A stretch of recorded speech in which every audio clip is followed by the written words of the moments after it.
সংক্রান্তি শেষ হলে কি হবে, শীতকাল তো আর শেষ হয়নি, আর গুড়ের সিজনটাও শেষ হয়নি।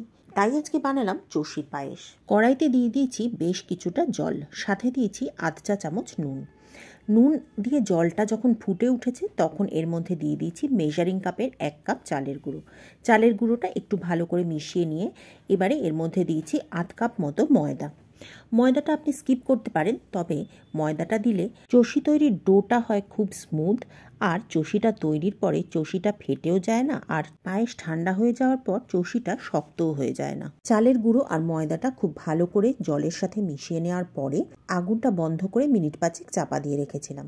মিনিট 5 পর ঢাকনা খুলে এই পুরো মিশ্রণটাকে একটা প্লেটের মধ্যে নিয়ে নিয়েছি।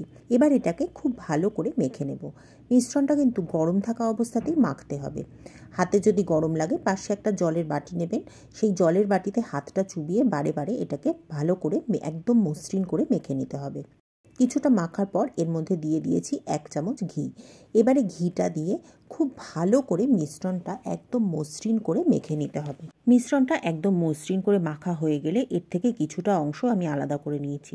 এবারে তার থেকে ছোট ছোট কয়েকটা লেচি কেটে নেব।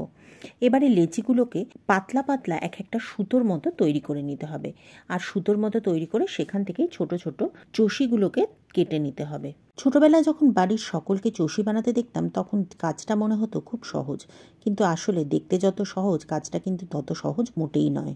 কাজটা কিন্তু বেশ ধৈর্যের, আর বেশ একটা সুন্দর ট্রিক দিয়ে মাকে দেখতাম হাতের তালু দিয়ে ঘষে ঘষে ছোট্ট ছোট্ট চষি তৈরি করতো, কিন্তু আমি অনেকবার চেষ্টা করেও পারিনি। আজকেও আমি একবার ট্রাই করেছিলাম, কিন্তু কিছুতেই ঠিক সেই রকম চষিটা আমি বানাতে পারিনি।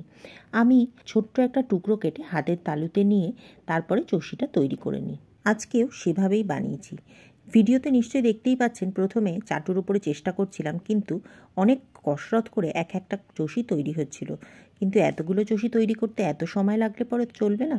সেই জন্য শেষ পর্যন্ত ছোট ছোট টুকরো নিয়ে হাতের তালুতেই চষিটা তৈরি করলাম। এদিকে দেখুন কথা বলতে বলতে সব চষিগুলো আমার তৈরি হয়ে গেছে। আমি সমস্ত মিশ্রণটা থেকে চষি তৈরি করিনি, কিছুটা মিশ্রণ আমি রেখে দিয়েছিলাম। এবারে চষিটার পায়েস তৈরি করতে চলে যাব। প্রথমে একটা ফ্রাই প্যানের মধ্যে আমি 1.5 লিটার দুধকে জাল দিতে বসিয়ে দিয়েছি। দুধটা আমি আগে থেকে জাল করে রেখেছিলাম যাতে দুধটা কেটে না যায়। দুধটা দিয়ে অপেক্ষা করব দুধটা ফুটে ওঠার জন্য। এই সময় সমানে দুধটাকে নাড়তে থাকবো যাতে তলা থেকে দুধটা লেগে না যায়। আমার পোস্ট করা ভিডিওগুলি আপনাদের কেমন লাগছে কমেন্ট করে অবশ্যই জানাবেন, আর যদি ভালো লাগে তাহলে লাইক করে একটা শেয়ার করে দেবেন। কমেন্ট করে জানাবেন রেসিপি আপনাদের কেমন লাগছে। যদি চ্যানেলে নতুন ভিজিটার হন তাহলে চ্যানেলটি সাবস্ক্রাইব করে পাশে থাকা বেল বাটনটি ক্লিক করে দেবেন, এতে সমস্ত ভিডিও নোটিফিকেশান আপনার কাছে পৌঁছে যাবে। এদিকে দেখুন দুধটা ফুটে উঠেছে। দুধটা যখন ফুটে উঠবে তখন এর মধ্যে চষিগুলোকে দিয়ে দেব। আমি 1.5 লিটার দুধে 1 বাটি মতো চষি ব্যবহার করেছি।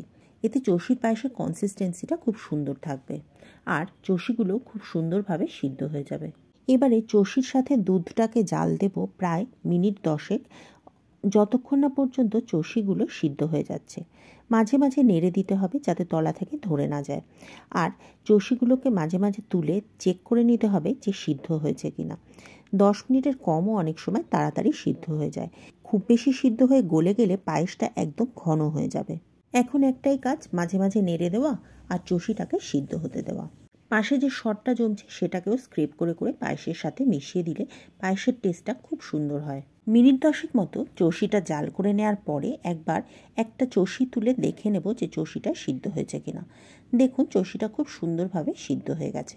এর আগেও আমি একবার একটা চষি তুলে চেক করেছিলাম যে চষিটা সিদ্ধ হয়েছে কিনা, তখন চষিটা সিদ্ধ হয়েছিল না, তাই জন্য আরও 5 মিনিট ফুটিয়ে নিয়েছি। এবারে চষিটা সিদ্ধ হয়ে যাওয়ার পর এর মধ্যে দিয়ে দিলাম 1 বাটি গুড়টা দিয়ে ভালো করে মিশিয়ে নিয়ে এবারে গুড়ের সাথে পায়েসটাকে জাল দিয়ে নেব। দুধের মধ্যে গুড় দিয়ে জাল দিলে অনেক সময় দুধটা কেটে যায়, সেই জন্য গুড় দুধের মধ্যে দেওয়ার আগে অল্প একটু দুধ নিয়ে অন্য একটা পাত্রে গুড়ের সাথে মিশিয়ে একবার জাল দিয়ে চেক করে নেবেন যে দুধটা কেটে যাচ্ছে কিনা। যদি দুধ কেটে যায় তাহলে বুঝবেন গুড়টা অতটা ভালো নয় এবং সেই গুড়টা দুধের সাথে মেশানো যাবে না।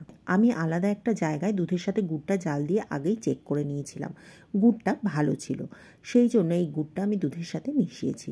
গুড়টা দিয়ে এবার খুব ভালো করে পায়েসটাকে জাল করে নেব। গুড়টা গলে যাওয়ার পরে পায়েসটা আবারও একটু পাতলা হয়ে যাবে, তবে ভয় পাওয়ার কিছু নেই। মিনিট 5 জাল করলে পরে আবার পুরনো কনসিস্টেন্সিতে ফিরে আসবে। মিনিট 5 জাল দেওয়া হয়ে গেলেই দেখবেন পায়েসটা একদম সুন্দর তৈরি হয়ে গেছে। ইচ্ছা করলে এই পর্যায়ে এলাচ গুঁড়ো মেশাতে পারেন, তবে নতুন গুড় আর দুধ জাল দিলে যে অপূর্ব সুন্দর একটা সুগন্ধ তৈরি হয়, সেই সুগন্ধটা আমার এতটাই ভালো লাগে যে এলাচ দিয়ে সেই গন্ধটাকে আমার নষ্ট করতে একদম ভালো লাগে না। সেই জন্য আমি কখনোই নতুন গুড়ের পায়েসে এলাচের ব্যবহার করি না। আপনি চাইলে দিতে পারেন। পায়েসটা আমার তৈরি হয়ে গেছে। এবার একটা পাত্রের মধ্যে এটাকে নামিয়ে নিচ্ছি। উপর থেকে কিছু কিশমিশ ছড়িয়ে আমি ডেকোরেট করে দিয়েছি, তবে এটা একেবারেই অপশনাল, চাইলে স্কিপ করতে পারেন।